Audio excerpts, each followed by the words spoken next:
welcome to today's yoga for hypermobility. A lot of traditional yoga classes will involve a lot of going deep and stretching out and elongating, but that's not always the best way for those who struggle with too much mobility in their joints.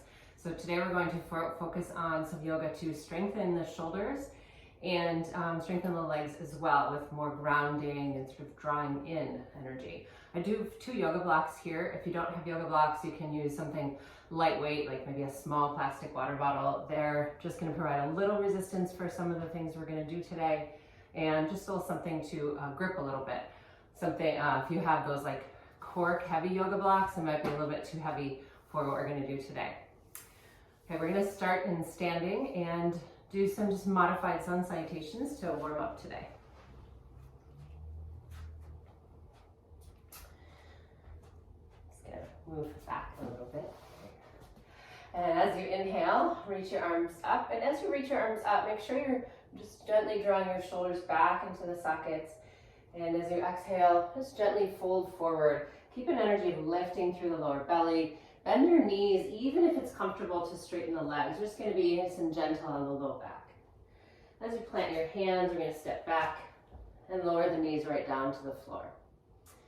And slowly lower down to the floor. If this is too much for you, you can just walk your legs back until you come down onto your belly. As you inhale, just lift a little bit into Cobra, and think about lifting here from the back of the neck, rather than tilting the chin up. As you exhale and press yourself back, you can stop here for a modified downward dog, or go ahead and lift all the way up to downward dog. The energy of lengthening through the spine, like you're taking those hip creases back in space. And for me, bent knee position is a little better, so you can explore if that feels better for you.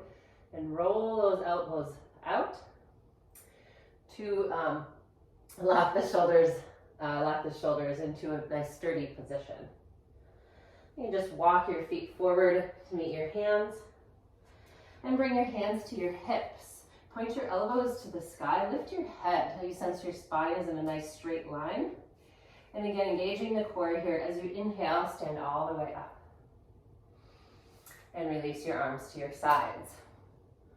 Do that 2 more times. Reach the forearms forward. Inhale. Exhale, gently fold forward. Inhale, walk your feet back. Lower your knees to the floor. And as you exhale, lower this way, or like before, walk your hands back to make it a little easier, just coming onto your belly. As you inhale, lifting into just a little cobra. Keep your neck actually neutral. And a little bit of core engagement, because you don't want to feel it necessarily so much here in your low back. Just want to work on strengthening the muscles that extend the spine all the way along the spine.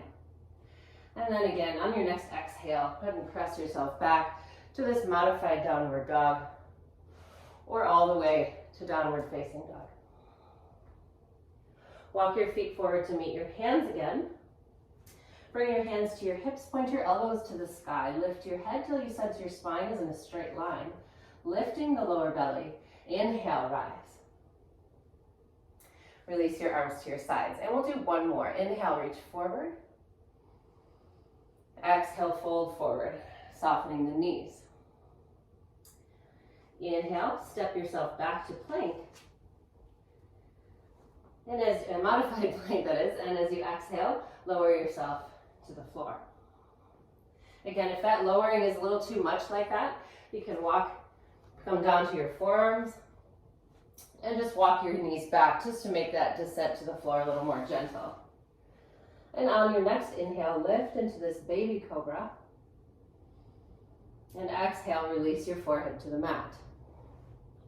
Press yourself back, and once again to modified or full downward facing dog.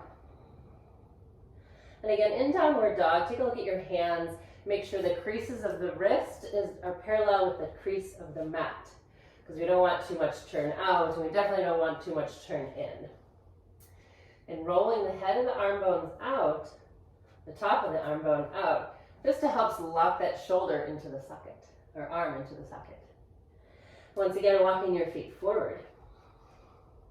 Bring your hands to your hips, elbows to the sky, lift the belly. Pointing the elbows up helps to activate the muscles in the back to stand up safely from this position. As you inhale, rise.